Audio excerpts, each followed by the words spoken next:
অনেকে কিডনিকে সুস্থ রাখার জন্য অনেক বেশি করে পানি খান। তারা সাইকোলজিক্যালি সবসময় বেশি করে পানি খান। তো আপনি যখন বেশি পানি খাবেন তখন প্রস্রাবও তো বেশি তৈরি হবে এবং আপনার বারবার ওয়াশরুমে বা টয়লেটে যেতে হবে। আপনার কখনোই এটা মনে করার দরকার নাই যে প্রস্রাব বেশি জমা হলে আপনার কিডনি নষ্ট হয়ে যাবে। আসলে ঐরকম সিচুয়েশন যখন হবে, প্রস্রাব যখন মূত্রথলিতে অনেক বেশি জমে যাবে, তখন আপনার পেইন হওয়া শুরু করবে। তখন অটোমেটিক্যালি আপনাকে ওয়াশরুমে যেতে হবে। ঘন ঘন প্রস্রাব হওয়ার কারণ কি? এবং আপনার যদি বারবার টয়লেটে যেতে হয় প্রস্রাব করতে, সেক্ষেত্রে আপনারা কি করবেন? ঘন ঘন প্রস্রাব হওয়ার প্রথম কারণ হলো ইউটিআই। ইউটিআই এর অর্থ হলো ইউরিনারি ট্র্যাক ইনফেকশন। আমাদের কিডনি থেকে শুরু করে, ইউরেটার থেকে শুরু করে, ব্লাডার থেকে শুরু করে এবং ইউরেথ্রা পর্যন্ত যে লম্বা একটা নালী আছে, যে সিস্টেমটা আছে, এখানে যদি কোথাও ইনফেকশন হয় তখন আপনার ঘন ঘন প্রস্রাব হবে। আপনার প্রস্রাবে ইনফেকশন আছে কিনা বুঝবেন কিভাবে? আপনার যখন প্রস্রাবে ইনফেকশন থাকবে তখন প্রস্রাব করার সময় অনেক জ্বালাপোড়া করবে। তাই ঘন ঘন প্রস্রাব ও প্রস্রাবে জ্বালাপোড়া থাকলে প্রস্রাবে ইনফেকশন হয়েছে এটা ভেবে নিয়ে আপনাকে অ্যান্টিবায়োটিক কোর্স বা প্রস্রাবে ইনফেকশন দূর করার জন্য যে মেডিকেশনগুলো থাকে সেগুলো নিতে হবে। ঘন ঘন প্রস্রাব হওয়ার দ্বিতীয় কারণ হলো আপনার ব্লাডার যদি ওভার অ্যাক্টিভ থাকে, অর্থাৎ আপনার যে মূত্রথলি আছে যেখানে প্রস্রাব জমা হয়, এই মূত্রথলির মাসেলগুলো যদি উল্টাপাল্টা কন্ট্রাকশন করে, হুটহাট করে কন্ট্রাকশন করে, তখন আপনার বারবার প্রস্রাব হবে। সাধারণত আমাদের মূত্রথলির ক্যাপাসিটি হচ্ছে 500 ml থেকে 600 ml পর্যন্ত। কিন্তু কখনো কখনো দেখা যায় মূত্রথলির যে মাসেলগুলো আছে এগুলো অ্যাবনর্মাল কন্ট্রাকশন করে, যার ফলে 100 ml বা 150 ml বা 200 ml ভরলেই আমাদের প্রস্রাবের বেগ চলে আসে এবং বারবার প্রস্রাবে যেতে হয়।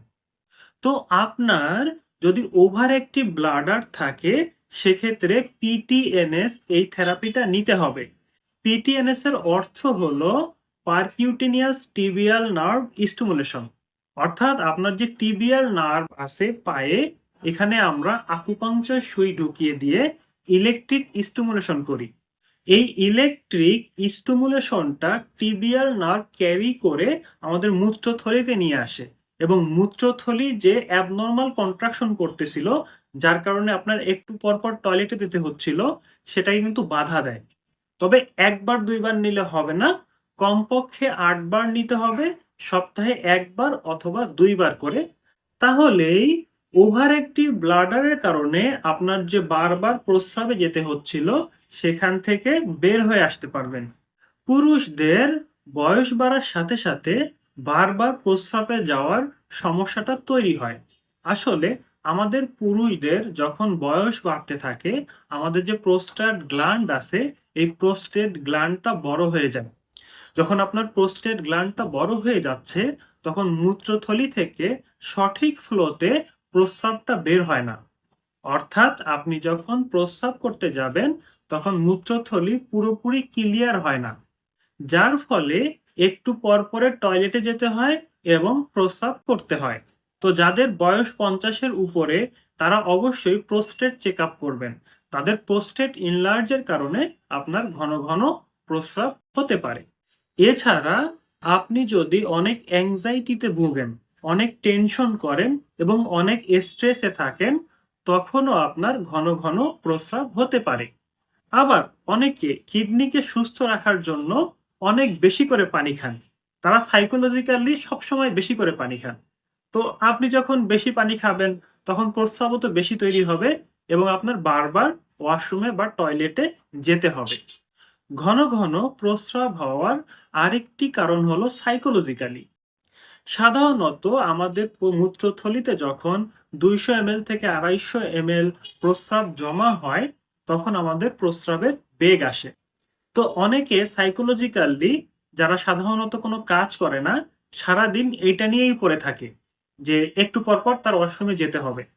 তো একটু পর পর 200 ml যখন ফিল আপ হয়ে যাচ্ছে তার মনে হচ্ছে যে তাকে প্রস্রাব করতে হবে, অথচ আমাদের মূত্রথলি 500 ml থেকে 600 ml প্রস্রাব ধরে রাখতে পারে।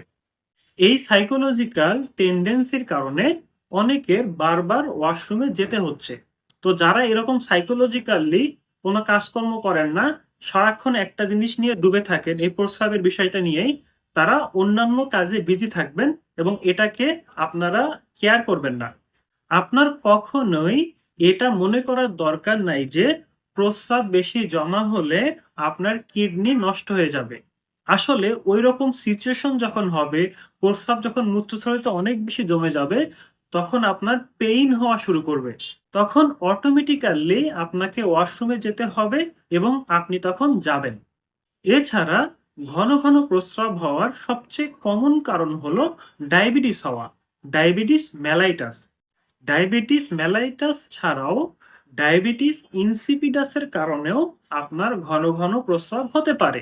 ডায়াবেটিস ইনসিপিডাসে আমাদের অ্যান্টি ডায়ুরেটিক হরমোনটা সিক্রেট হয় না, যার কারণে আমাদের কিডনি পানি ধরে রাখতে পারে না, যার ফলে প্রস্রাবও বেশি তৈরি হয় এবং আপনাকে বারবার টয়লেটে যেতে হয়।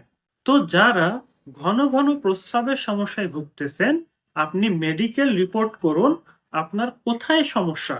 সেই সমস্যাটা দূর করে সেই অনুযায়ী যদি আপনি চিকিৎসা নিতে পারেন, তাহলেই আপনি এই ধরনের সমস্যা থেকে বের হয়ে আসতে পারবেন।